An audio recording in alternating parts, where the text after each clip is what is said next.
Welcome, Nathalie.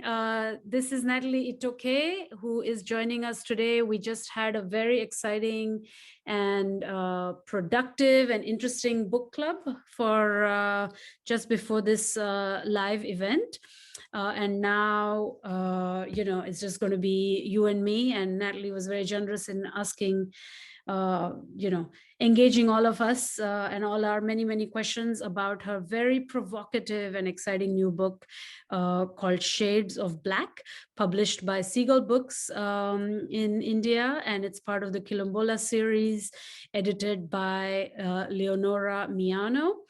And it's also the debut book of this particular series. So Shades of Black is going to be followed by several others, I believe. And the one person I see that's the common thread is that they're all by the same translator. So that's actually quite exciting. So there's a consistency of tone, I believe, that will come about. Okay, before I start the conversation with Nathalie and harass her with many questions, I just want to very quickly acknowledge and start by saying that we at Warscapes Magazine and the Polis Project, and of course the Radical Books Collective, which is only born today, stand with Palestine and unequivocally condemn the atrocities being perpetrated by Israel. We are going to call it what it is, a massacre, ethnic cleansing, genocide.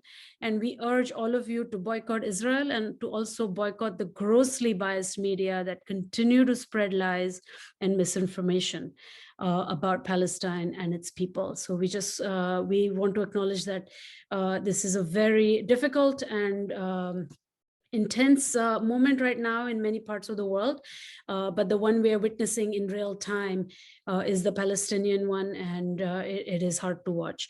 So after that heavy note, I want to re-welcome you, Nathalie. Nathalie is the launch author of the Radical Books Collective that was co-founded by the Polis Project and Warscapes by the extraordinarily dynamic Suchitra Vijayan, and is also years of thinking about how we read, how we review, how we critique, how we buy, what we buy when it comes to books. So Nathalie has kindly agreed to be the test person, and so far it's going really well. So before we dive into questions, Nathalie, I wanted to invite you to perhaps read a passage from your book. I think for those who have not read it, it will give a sense of, your tone. And of course, you have a very unique, very powerful and efficient style of communicating your very intense ideas. So please, just a short reading.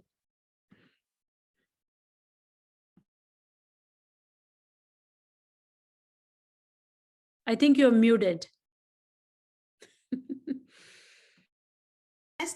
And I still don't get this right. I still make this mistake in my classes.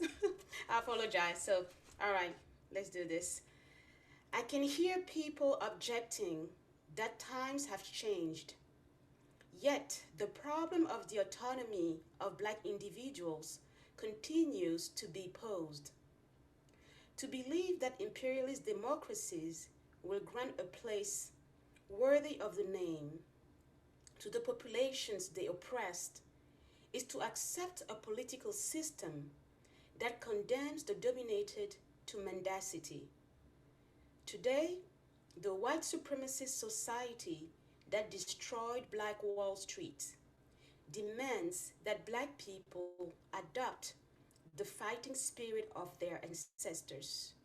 We are told that the descendants of slaves must find solutions to their social and economic marginalization and seize on the opportunities that abound in the United States of America.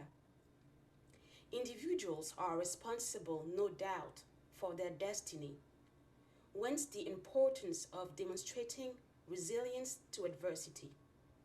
However, a time comes when promoting autonomy, combativity, and personal responsibility on the periphery of or within an oppressive society is downright crazy or societal. We have to have the courage to transform the society radically so that it becomes an environment where all can live. In face of the black crowds that never cease to challenge imperialist democracies, voices rise to express boundless exasperation. Times have changed, they say. There was a black president in the United States. Black doctors, engineers, writers, and professors are now part of the social landscape. The people who applaud, celebrate, and marvel at the progress accomplished only confirm the unexpected and out of the ordinary nature of the presence of this handful of individuals in certain spaces. Because they are not readily imagined holding positions of authority, Barack Obama, Colin Powell, and Condoleezza Rice become fetishes of diversity or fig leaves covering racism.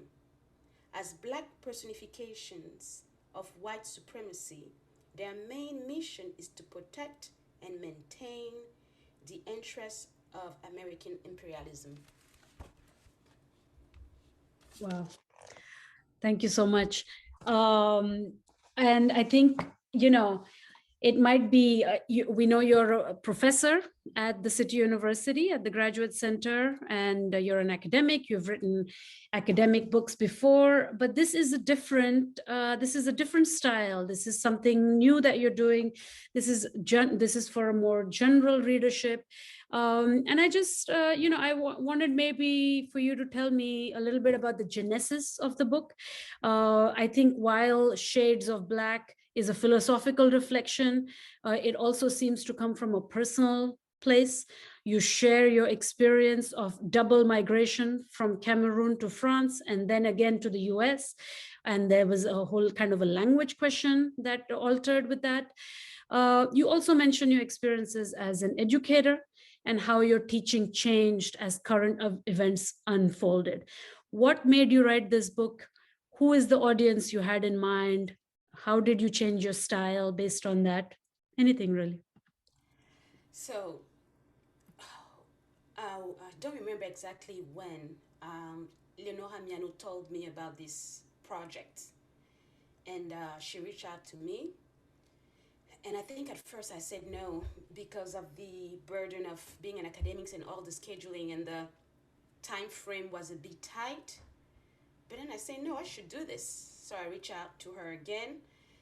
And, but she made it clear in terms of what type of texts she was looking for. And also she's read my work before, so she's also familiar with academic writing, not just mine, but so there was already this agreement there that this is not going to be an academic book. So to give you a story, so there is this chapter titled "To Be Situated."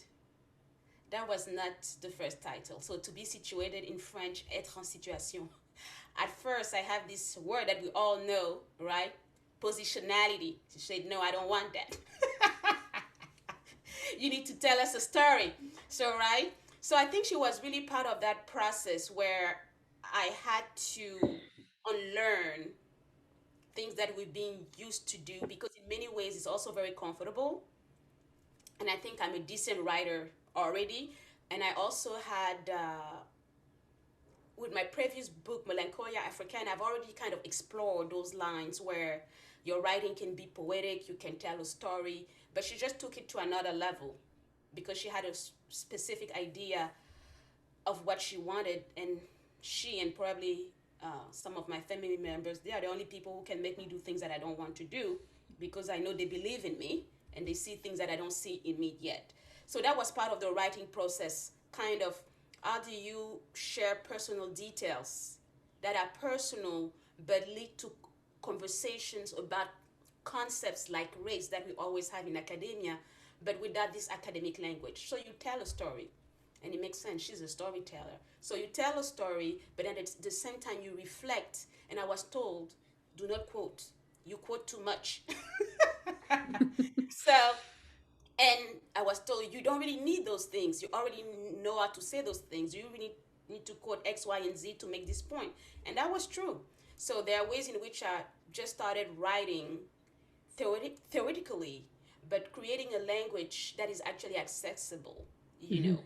Yeah. I think, but I have to do it also comes from good editing, you Yeah. know, and also being I used to be a very good student. I'm very obedient. Are you? So, Let's so, see. so when I'm told, like, and also I could see that I was also enjoying the process. So I Yeah. also have to say that. And I Hmm. think there are ways in which, as academics, we all have books in our minds. We just don't have time to Right. sit down and write. So, I just sat Hmm. down one summer and then I started writing, getting feedback and Great. working on my piece again. And I always tell students that as faculty member, we should share that we rewrite our papers. That Right. sometimes we get rejected too. There's no shame in saying that, so that they can understand that this is a process. And as a writer and as a scholar, I learn to write every day. So that was the idea. With regards to the audience, I didn't necessarily think about the audience, because if I were to think about the audience, I wouldn't write. But I Yeah. knew that what I will write about is related to what I teach, what matters to me, where I live, and how my take on race has been framed through different contexts. And I Hmm. think that sometimes in the US, because of the binarity, we have a very parochial way to understand race. And Hmm. I was also made aware of some of the tensions and conflicts amongst Black people who come from different background. The fact that Right. blackness erases ethnicity in America, and the ways in which the white gaze still create a grammar of race that undermines how diverse Black people are. So I wanted to talk about all those things. Yeah, yeah, that's and I think you do it wonderfully and provocatively. And in fact, it's a very unsettling book. It makes you uncomfortable. It triggers all kinds of guilt, even. And I think one of the things you keep saying is this refrain we hear in media in the world today from family members, friends: times have changed, things are changing, things are changing. And this is an idea that you attack, rightly so, quite passionately in your book.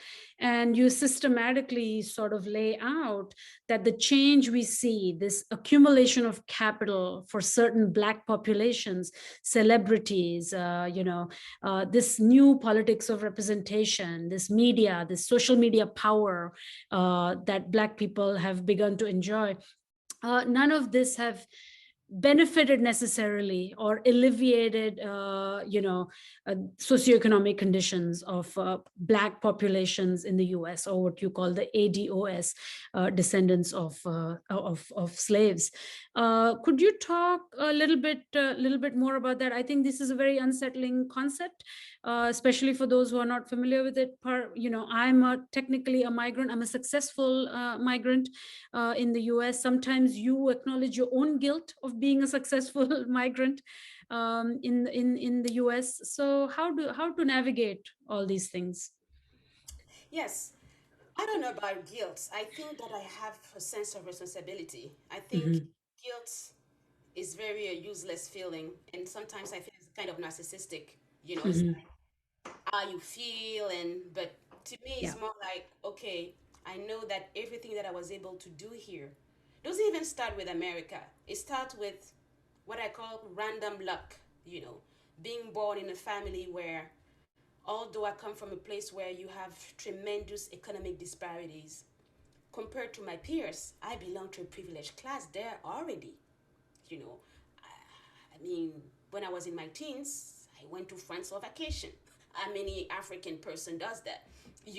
So, but the way I grew up, because I went to school at some point with Cameroonians. At first, I went to a white French school called Française, where you have the elites and the white expatriates and the children.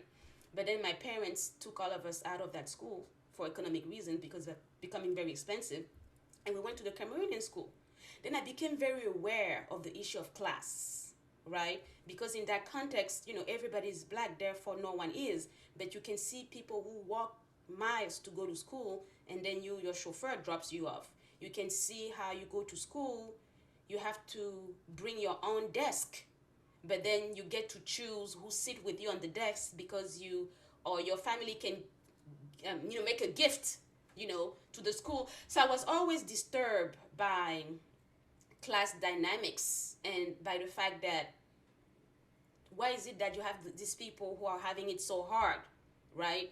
So to me, it was always like a sense of responsibility. And fast forward, you go to France, you come across people of immigrant backgrounds. Yeah, you can be a victim of racism, but you see, their parents are street cleaners or maids, or they don't have the language to navigate society. They're living in the outskirts. All of that creates situations where, even though you're black and you're experiencing racism and discrimination in France, you have certain tools, with regards to your education that allows you to navigate those spaces. Fast forward, you move to the US, you go to college, you go to graduate school, you basically went to college for free in France. You come to the US, you have a scholarship, you go to graduate school pretty much for free. You come across African Americans who have so many student loans, but then you're all black, and then, this idea of, oh, I see how this thing works. I see how, in many ways, it's not necessarily about how hard you work or how smart you are. This issue of class is very important. But I also know that amongst black immigrants, you also have pockets of poverty. Right. If you're a Somali refugees or someone from Sure. Liberia, Nigeria, you don't belong to the same category. But the way race is framed in the US, we all become black. And you can see certain faces. I bring up Candace Owens in the book. She's always talking Mm-hmm. about how Nigerians got here yesterday and people who've been here for more than 400 years. She even talked about people coming from underdeveloped Africa Yeah. coming here, and people who've been here God. for more than 400 years are not able to. And I can see how white supremacy is so insidious that it even creates tension and divisive rhetoric. And I came across this ADOS movement, which I found very interesting because they're claiming a certain kind of American exceptionalism. Mm-hmm. They're claiming this idea of disaggregating blackness Right. because they're feeling that there's a certain kind of group of people who are replacing them.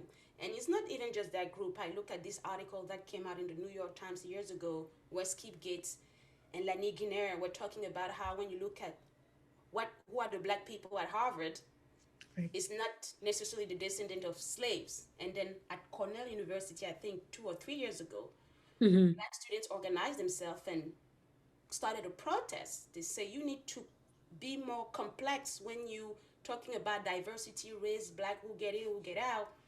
And then I realized there's really something happening here without also, of course, the good old conflicts that you always has among people. So, and I realized that that's never part of public discourse. Right. So when you see a black face somewhere, we have the black president, we have the black this, the black that, and also the politics of blackness with representation and symbolism. I Mm-hmm. say that when Barack Obama becomes the president of the United States, the whole world rejoices. From Asia, because he was there as a kid, to Yeah. Africa, his father is Kenyan. In Europe, they love this idea of mixed race, educated black. So it was mixed race there. So they're claiming like his whiteness somehow to undermine his blackness, and they say he's not black. So you see all those different kind of symbolism. But then when you think about his legacy in terms of black wealth, in terms of policy, Mm-hmm. all we have is symbolism. And also the way black politics operates in America, I think is very interesting. But then I think it also mirrors this idea of the national bourgeoisie that Fanon Right. talked about when he talked about this ruling caste in Africa, right, after colonization, how they're not interested in defending the people and the working class, but in collaborating and reinforcing capitalism and neocolonialism. So, and then you see that when you think about that in that context, you go beyond race, because I think there are certain values and qualities that we attribute to race, gender, or sexual orientation that are very arbitrary. Right. It's not because I'm black that I'm a good person, that I'm progressive, or before I walk into a room. Because I walk into a room, revolution has happened. But I think because white supremacy was grounded on excluding, bodies, specific Mm-hmm. bodies, so it's white supremacist heteronormative patriarchy. So non-white bodies are excluded. Sexual minorities are excluded. Non-normative gender, all Mm-hmm. of that, we all excluded. So how do we claim our space? We claim those bodies, we claim those specificities as if there's something very intrinsic about them that is revolutionary. But I think it also comes from this framework of white supremacy where you're a black body, you're a woman, you are gay, Yeah. excluded because of that to uplift white heteronormativity, right? Mm-hmm.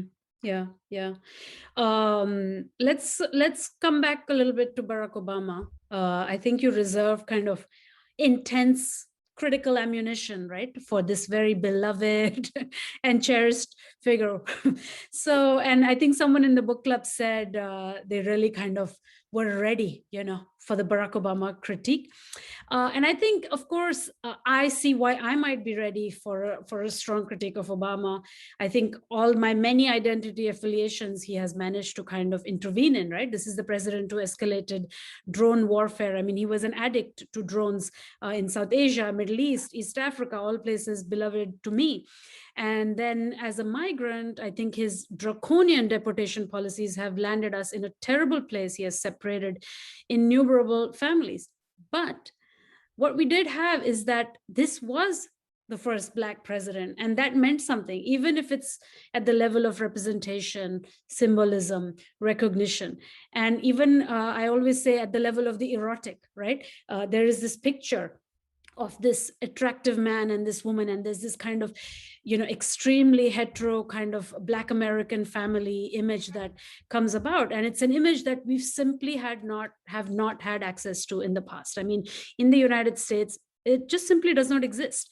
So, but you're refusing this very powerful legacy, this uneven powerful legacy. Do you want to tell us a little bit more, talk a little bit more about Sure. this critique? Actually, I talk about all of that in the book, like the family, Mm-hmm. all of Yeah. that. Um, and also talk about, you see what's happening in the movie industry. Right. I think that minority people have been bamboozled with symbolism. I'm not saying it's not meaningful, Mm-hmm. but I think it provides a certain kind of psychological comfort, Mm-hmm. but it doesn't address the fact that we're talking about an elite group. We don't talk about the background of the individuals. I think we need, as we talk about symbolism, we need to talk about all of that. It didn't come out of nowhere. Why Mm-hmm. is it that we should just focus on race? Where did he go to school? Where did he go to college? What did he, and whether we're talking about Obama or Kamala Harris, what is it that they had access to position them in a situation where, so to me, that is even more important than the fact that they are black. Because I know that I'm able to get a PhD in many ways because I'm third generation college educated in my family, Family. not because I'm black. Right. So, but because white supremacy operates by excluding bodies, which is what I said earlier, Mm-hmm. I think it also even prevents solidarity among classes because a lot of white people also have this sense of ontological superiority based on their bodies that they inhabit. So the same way, we're projecting so much with Barack Obama and his progress and arrived here. I think white people do the same thing when they're trying to hold on to a certain kind of racial identity, which Mm-hmm. does not necessarily address where did you go to school? Do you have access to healthcare? Do you? So we keep on the one hand, it's progress when you see a black face in a high face, a black face in high place. But you don't even question the way this world operates. Just Mm-hmm. because you have one person who belongs to a historically excluded group, I mean, at the end of the day, that person benefit from that system too. So, and Right. they will not change it. So I am not, my critique is not about Obama per se. It's about how symbolism is part of the power structure of white supremacy when it comes down to minority, whether we're talking about gender, whether we're talking about race, it's like, let's not talk about structure here now. Right. And I think structural issues affect the daily lives of working class people. You can see someone cry because he's been elected. The next day when you wake up, you're still out of a job, you still have bills to pay. That's great motivation and symbolism, but you still have real concrete problems. So I do not dismiss the value. I just think it needs to be problematized in terms of what role does it play. And the fact that being black somewhere doesn't mean that you're radical. The name of your book club is Radical Books. I mean, I'm not saying that Obama should have been a radical. Actually, I think if you're part of a political power structure in the West, in many ways, you cannot be a radical, because it benefits you when it's too risky. But it's everything that we project. So we as thinkers, we as people, how do we look at symbolism and become more critical of it? And remember, in the book I said, I was in that crowd. He spoke at my commencement ceremony. My parents were in the crowd. I was like, who is this smart, good-looking black man, But all of that is kind of superficial. Like, his so-called beauty tells you nothing about his character. Or even his charisma. That could be charming, but that could be delusional and deluding too, and misleading too. This ability to tap into people's emotions can bring out the best or can also bring out the worst. So to me, Barack Obama, Kamala Harris, they're just a case study. I mean, personally, it's not against them as individuals. It's how they operate in the American political framework, and how you could see that they go out of their way to speak to black people. There's something about blackness that they always have to tap into. And it's this idea of tapping into the black community. It's like Joe Biden telling black people that if they don't vote for him, they end black. Because he's white, it looks horrible. But then when you look at the kind of pandering that some of the black politicians do also to the black community, so just think about those things in a much more complex manner. I believe images are important, but again, they're just images. I believe symbolism is important, but then life is real. Violence is real. I mean, last week, Michelle Obama was talking about how she's afraid when her daughters go out when they drive because of the police. I have to say I had to smile because when you think about the rise of Black Lives Matter, who was the president? Obama, yeah. But then once he said that Trayvon Martin could have been like his son, he's tapping into the emotion. The far right is upset. But in the meantime, he's not really talking about structural changes and how to deal with the police. But this idea of saying that Trayvon could have been his son, people thought that was a very radical act. The man is the president of the United States. Skip Gates get locked out of his house. A police officer abuses power, taken to jail, and he has a mugshot. Because he skips Gate, he ends up at the White House with the police officer and Obama, and they're having a beer summit. I don't think, what's his name? George Floyd, Dante Wright, Breonna Taylor, Sarah Bland. You can see that, yes, Skip Gates is a victim of racism, but he belongs to a certain social class. Therefore, even what happens to him gets acknowledged. And you see, and I think we need to be aware of those dynamics so that we create a more radical discourse when we think about freedom and liberation. Because in many ways, we're talking about the black bourgeoisie, and it's not new. What's the name? Franklin Fraser wrote about the black bourgeoisie years ago. Fanon provides a critique of the African bourgeoisie, right? So I'm more concerned about that. It's not necessarily, I have nothing against Obama. He made us dream. He made all of us dream. We all needed him at that time. Yes, of course. No, I know. It's just, it's a strong critique. I'm glad you were able to explain. We have some questions coming in, and I would encourage the audience to type their questions in, and so I can see them here. I will ask another question, which is that one of your arguments happens to be is that Black success, Black excellence is something that seems to be primarily something that's occurring within the migrant populations from Africa, Caribbean, and so on. Yet because of the of the category or the identity or the rubric of Blackness, this rubric of race. This conflates the success and attributes it to all Black populations. And you are suggesting that there is a kind of danger in this. This is a problem, right? Could you articulate this a little bit? Yes, I think it's a problem because in many ways, I'm ambivalent about the issue, and you saw that in the book. Sure. Like, in many ways, and you too, you're an immigrant, I'm an immigrant, we're both women, right? Double minority. And you find yourself in a place where you're able to do certain things and achieve a quote unquote certain level of what I call individual success. Mm-hmm. But then when you look at statistics, particularly the statistic pertaining to Black people in America, and when you really break it down, you will see that they're still at the bottom. When you think about who's in jail, who's not graduating from high school, who's unemployed, all those issues. But there are ways in which you have those stories, let's say, on ABC, of this Ghanaian American kid who was admitted to, I don't know, all the Ivy Leagues. Right. Yeah. And it's news, and it's Black success. And then you have the Candace Owens line about the immigrants.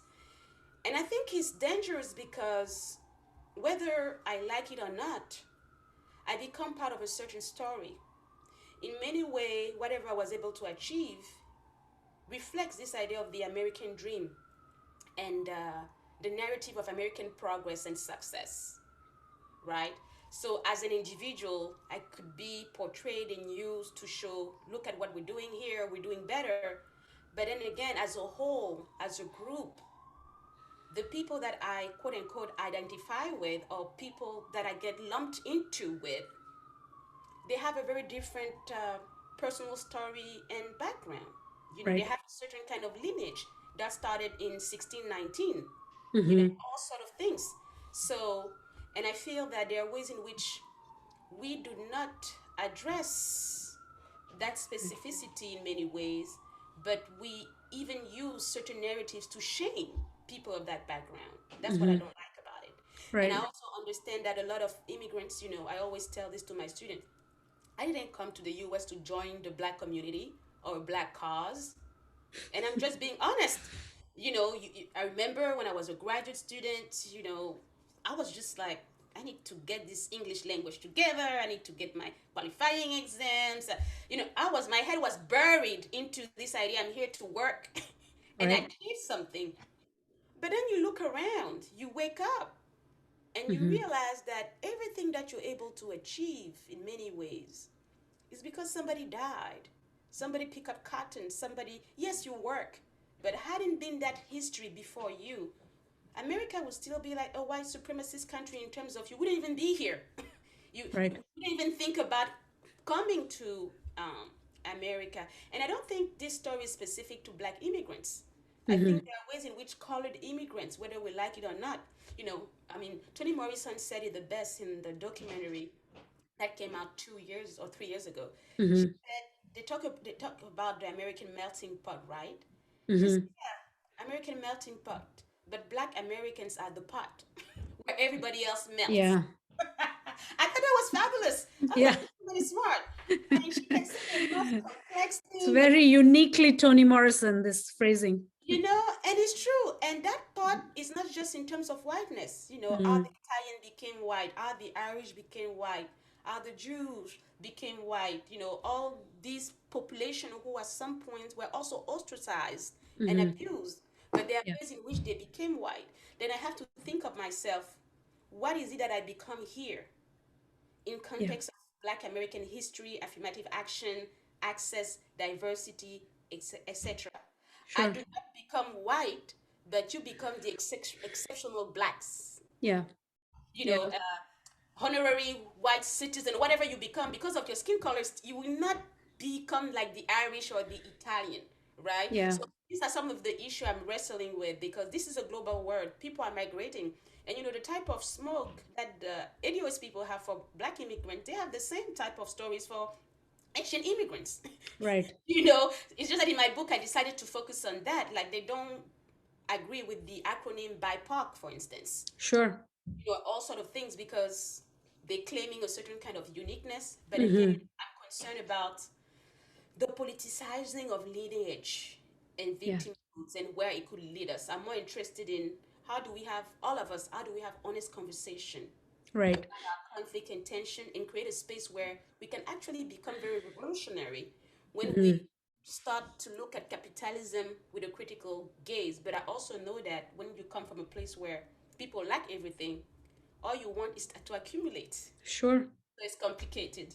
Yeah. There's an allure, right, to capitalist success. Lewis Gordon in the Q&A is adding a couple of interesting comments. He said, analysis should be added addressing second and third generation children of Black migrants. Many overlook who the Blacks are in the prison system today.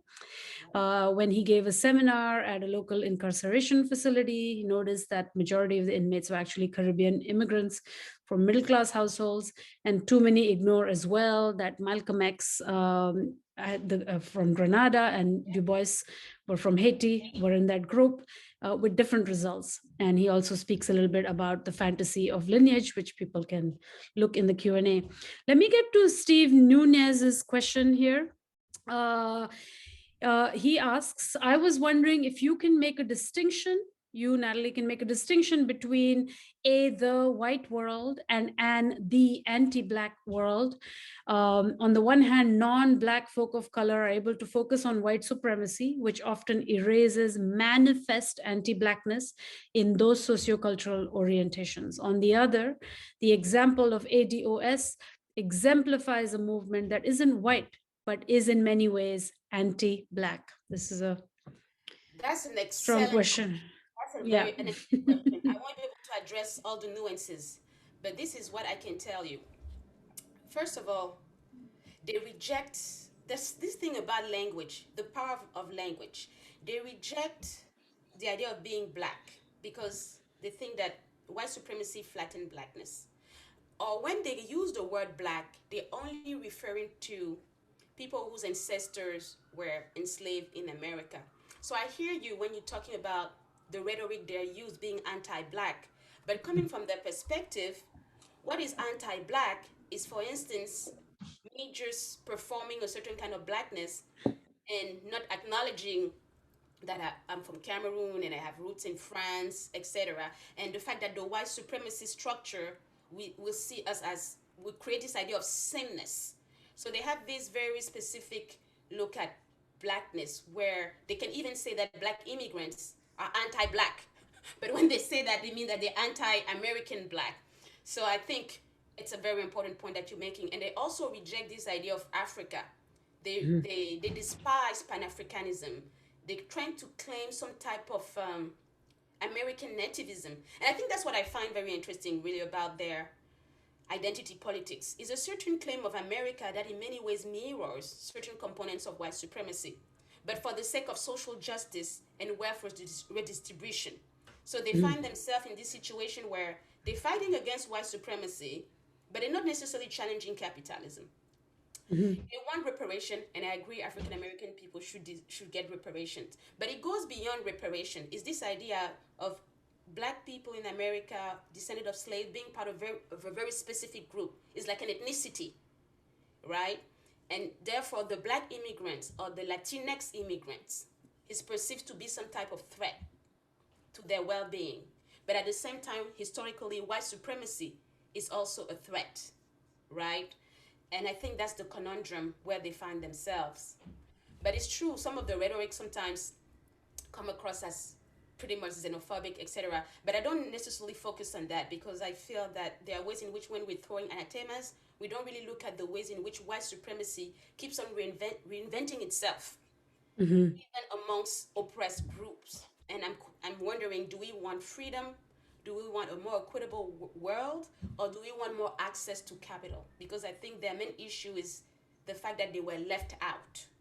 Right. And even when you think about how they all go after Black actors right now, there are ways in which when people saw Sidney Poitier or Harry Belafonte or what's her name? She just passed away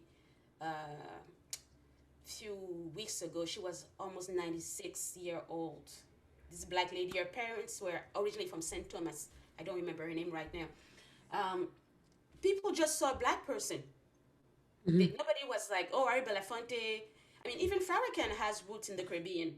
you know, to go back to Lewis' points about Du Bois. And I think at that time, there was a certain kind of Black consciousness. Whereas today, I think there's a fragmentation of Black consciousness in relation to capitalism. Yeah. And that Black consciousness back then was kind of revolutionary. I mean, we can talk about Stokely Carmichael, but today is more about these people are coming here and they're taking what was supposed to be for us. Right. I think it's very complicated. What do you make of, just a kind of a sidebar question, but I'm sure the audience is interested too. What do you make of figures like, or may I say phenomena like Candace Owens? How does one account for It's very interesting because I submit myself to watching Black conservative after Trump started to do so well with a minority of Black men that was overblown, and then Black men were portrayed as wannabe patriarchs who are all horrible people, but it was a small group of people. Most of Black men still voted for Biden, but also he did well with Latinx. So I was trying to hear what they had to say. So a few weeks ago, I watched this conservative documentary. The title of the documentary is Uncle Tom.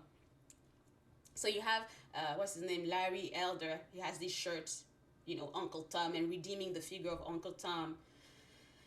What I could tell you is that there's a lot of psychological gymnastic that goes into that type of identity politics, because in many ways, they do not deny that racism existed or still exists in the history of this country.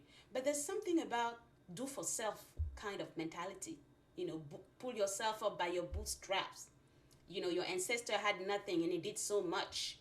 You have so more today and you're doing nothing. I mean, it's just it's like a cognitive dissonance. And then you have this thing about Black culture, the pathologizing of Black people. But it also reminds me of when sometimes the French people talk about Algeria or Sub-Saharan Africa, like you wanted your independence, now you're free. Maybe there's something wrong with Black people in general. They're unable to achieve certain things. And I think Black conservatives have the same type of framework. They will not tell you that racism does not exist, but they're more interested in the so-called pathologies of Black people. So they would talk about the lack of fathers in family, the fact that children cannot read and children are born out of wedlock. And, okay, I hear you, but what about structural racism? Yeah. But they don't want to discuss that. And in many ways, I can see how that works well with white supremacy, because you're not challenging the history of this country. You're not challenging systemic racism. Lewis Gordon has this phrase that really blew my mind away a while ago. When you read that piece by Du Bois, when he asked how does he feel to be a problem, Lewis said that he believes, I'm not saying that Lewis can read Du Bois' mind, but he said, how does he feel to be misconstrued as a problem? And he's always talking about Black people being human, facing human problems. But when you think about the conservative talking point, it's like they are the problem. And there's nothing wrong with America. I mean, even if I were to explore the idea that we are the problem, it wasn't brought out of thin air. There is a certain kind of social environment that they totally dismiss and disregard, because it also created a space for them to exist. Yeah. I mean, Candace Owens, she's this highly visible Black woman in the Republican Party, just precisely because she's Black, but she's anti-Black. Yeah. That works very well with white supremacy. And uplifting, racism, because racism is not a problem. It's just that people need to leave the democratic plantation. It's very strange, but it works for them. I don't know. Yeah, I don't know if you heard, but Kamala Harris was asked by, I don't know who asked her in the Republican, is there racism? And she said, no, there's structural racism. I mean, now even this term we just use like this, it's amazing. I wanted to move to towards, your chapter, you have a chapter called Decolonizing Freedom. And I just wanted to kind of ground some of these ideas in maybe indigenous scholarship, indigenous thinking. I recently had an extraordinary conversation with Linda Tuhiwai-Smith, who's a Maori scholar in New Zealand, and she has kind of built the field of indigenous and decolonization studies. And she said that she was giving a talk in the UK, and she asked her audience, what will be left of your world if colonialism was dismantled, if your world was actually decolonized? And and in fact, she came to realize that their whole world was built on it. There would be nothing left. But then she added that this is not the case for, say, indigenous people. They can trace back their stories to hundreds and hundreds and hundreds of years. There's a whole repository of knowledge that one can go to. And then she said, colonialism is only 500 or 600 years old. It's manageable. We can manage that. That's what, and I just thought that was a very interesting, it was an interesting approach. And I just wanted to know if such thinking can be useful. Is this a useful idea for you? And by this I do not mean returning to mythical African kingdoms and the epic of Sunjata or something like this. I'm just saying, is this the idea of colonialism as manageable? I had never heard that. The idea of this old repository of knowledge, and that we need to base our identities on this other time and space. I wonder how you would think about that. I don't necessarily know about managing colonialism, but I think something always brings me down to earth is when I go back home. Mm-hmm. There are ways in which we can have this conversation, theorize, and come up with ideas. But when I look at the ways in which Western culture, and I would say the worst kind of it in terms of consumption and consumerism, has tremendously changed the way people live. My issue at that point is not even white people. It's the type of mindset that I see back home. And again, I'm not for policing blackness or dictatorship or whatever. That's why I always take this type of idea with the grains of salt, because I can tell you a little story. While I was growing up in Cameroon, having a landline at home was luxury. If you had a phone at home. Of course, yeah. I mean, people used to send telegraphs, all sort of things, fax, and it was so hard to communicate. People used to write letters, and when you couldn't write, you would go to see l'écrivain public, the public writer who will write letters for you. Right. But now you walk around, the lady who's selling peanuts, hot paper on the ground, she has a cell phone. Yeah. So how do I address the pervasiveness of cell phones, not just in her life, in our lives, with this idea of managing colonialism? Who am I to tell her that she shouldn't do this, she shouldn't? Because I feel like with the idea of managing colonialism, there will be a certain kind of prescriptive component, because people are not going to surrender a certain kind of way of living, even if I think it's detrimental to them. They enjoy it. And I can also talk about the Chinese invasion in Africa in terms of the economy. When I was growing up, everything that we bought in Cameroon came from France, came from Italy. It was kind of expensive, but it was good quality. But then everybody couldn't go shopping. It's this idea of going to the mall. Now, they are building malls in Douala. And I'm sure they're building malls across a lot of African countries in Cameroon, in a lot of African countries, right? And not even the malls, you have all those Chinese shops where they sell you knickknacks, where they sell you things that will be horrible within a week. Yeah, you still need them, all those things.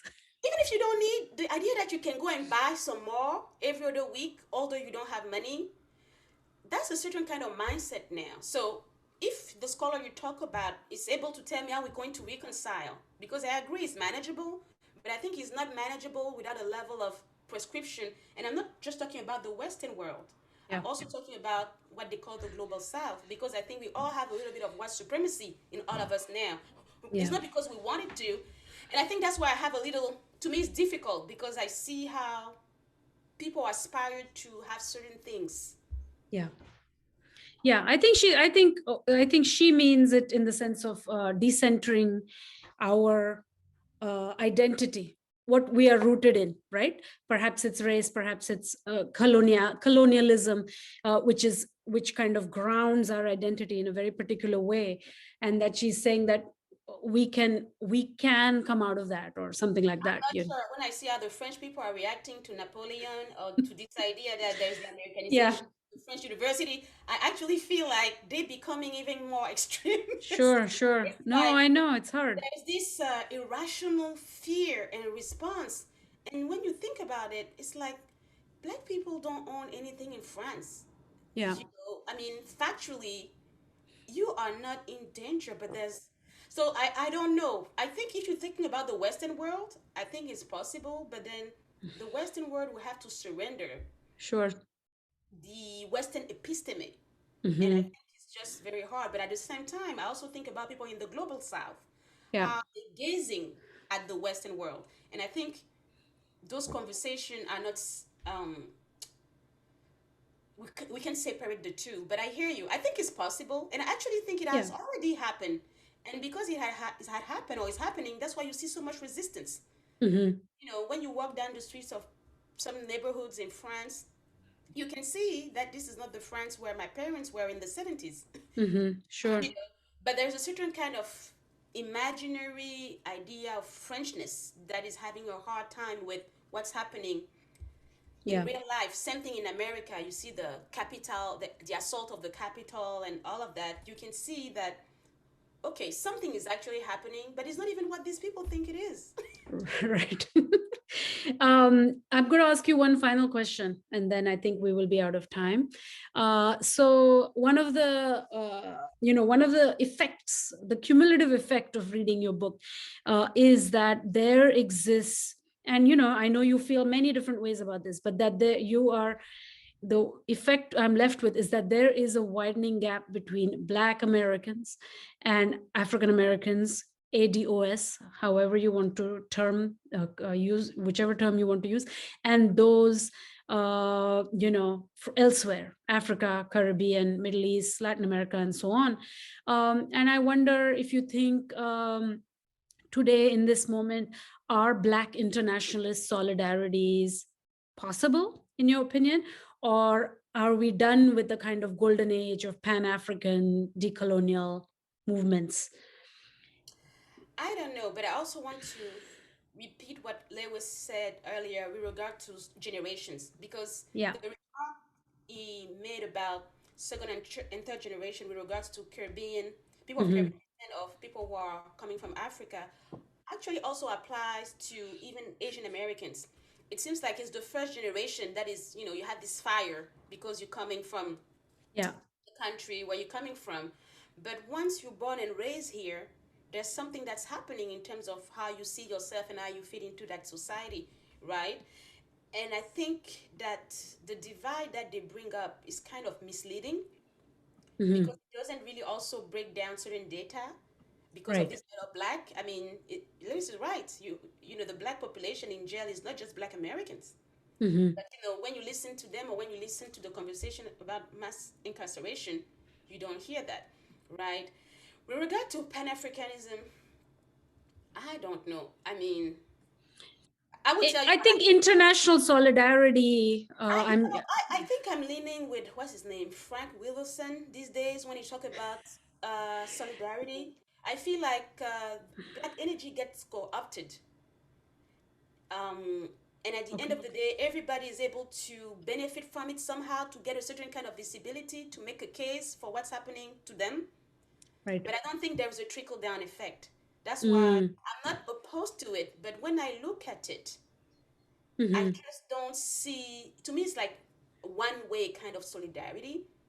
And I can understand why. There are ways in which the black freedom liberation in the US is very powerful in terms of the black imagination, you Sure. know.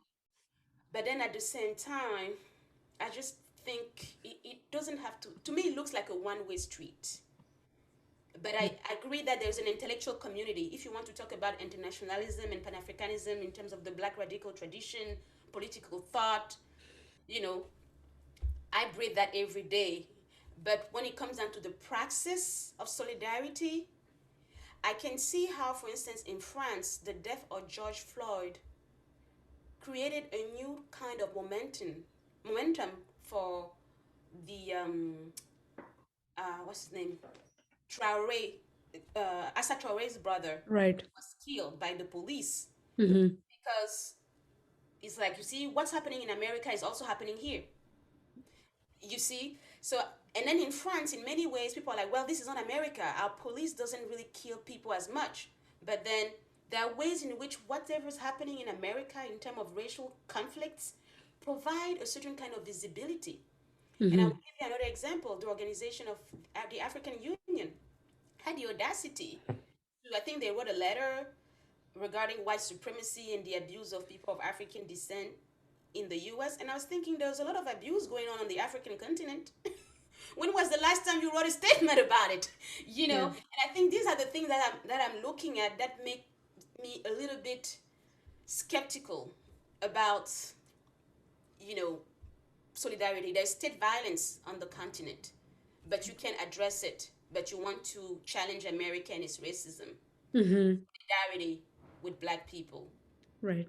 There Right. was a story about police brutality that was somehow forgotten, and I Yeah. think it should be brought to light.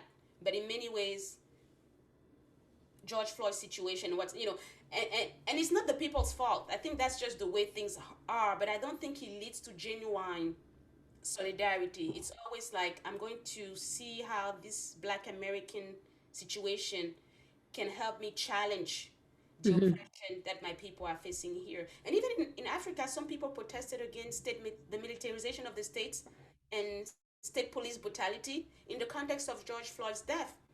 So I think I'm ambivalent because the results are ambivalent. I can see how it benefits the people who are claiming solidarity, and also you saw what happened in the Middle East, those actresses who put on black faces in solidarity. Yeah. I remember. And then you know the kind of anti-black racism that's also going on there. But the people there in Tunisia, in Mm-hmm. Lebanon, they were able to have a voice. They were like, oh, you're claiming solidarity with Black Lives Matter? How about Black Lives Matter in Algeria or Tunisia or in Lebanon or in Saudi Arabia? Mm-hmm. So I can see how useful it is, but at the same time, I feel like it's kind of sad that they need that. Otherwise, there is no language, or there's Yeah. a erasure of the experience locally, right? Yeah. But I think it's what it is. We just need to be aware of the complexity. Yeah. I think we're talking like a little bit across each other, because I Oh, think part of sorry. me, no, no, and not in any wrong way, just in the sense that I often see that the, as you said, the AU putting out a statement, African Union putting out a statement about police brutality, and then where were they? But at the same time, the American grammar of thinking about race and blackness dominates so much that one kind of loses the granular nature of things that are taking place on the ground in African countries, in Caribbean countries, or even Middle East, and so on and so forth. So, in a way, I'm blaming the U.S. for generating a grammar that doesn't allow for enough international solidarities. But I think you are saying some. You know, it's hard for me to blame the US because I Mhm. was born in France, but I grew up in Africa in a dictatorship. Sure. And I know that France was involved in sustaining dictatorship across the continent of Africa. Yeah. But I'm not sure France puts a gun on every president's hands or just tell them to abuse their own people. So for me, it's very hard to just look at whiteness as the epitome of evil, Hmm. because I remember when the Rwandan genocide happened. I remember also the things that were happening on the continent, and even local violence in my own country is political violence, and it has to do with power and greed. And I Yeah. don't think these are white specificities. I can see how capitalism and imperialism, and I always talk about even this language that we still don't have to talk about slavery. Yeah. You know, people who tell you, like the ADOS people who tell you, Africans sold Africans. I Yeah. understand where they're going with that, but I'm also aware that there were kingdoms, there were power dynamics, there were trading practices. There are Sure. ways in which capitalism was also able to disturb power dynamics in Africa because there was a kind of pre-existing ground. So it's very hard for me just to say because I also see what's going on the ground. And I think to be a free thinker and a responsible human being is to be able to look at history coldly and ask yourself always this question of responsibility. Sure. And that's part of growing up and, ethical maturity is this Yeah. idea that when I was growing up, the police that beat up people across the street didn't look white. Right. We're abusing them for no reason. Mm-hmm. And to me, it's just hard to just say. So there's something there, but that it's not because they're black. It's human. Again, I go back to this idea of humans. What humans do. That's why when we're having those conversations, even in the U.S., I kind of always not push back, but take a seat back. Like I've seen the same types of thing happen, and it's still happening some places on the continent regarding even to gender violence and all sort of Yeah. things. But I know that when you're here, because we're fighting white supremacy, and white supremacy is real, in many ways it's like, oh, do not air your dirty linen, but then you don't clean it. Because if you air it in public, then the white supremacists are just going to sit back and be like, look at you. And I think we need to find a way to straddle those fences because Yeah. that's what I'm trying to do, honestly. I'm not saying it's the perfect way to go about things, but I know where I come from. I know the political situation and I know the type of things that's happening. And it's complex. But I hear you. Yeah. Yeah. Yeah. Yeah. Thank you so much, Natalie. This was an absolutely wonderful conversation. We are out of time, and even though we are ending on this cold note, we won't remember it as cold. Thanks again, and everybody, please subscribe to the Radical Books Collective. Thank you, Natalie, for being our first author. We loved reading your book and having the discussion before. And then, of course, this was lovely to talk to you. Thank you for making the time. Thank you very much. And I'll be attending the next Okay, gathering. that'll be great. That'll be great. Bye. Thank you. Bye.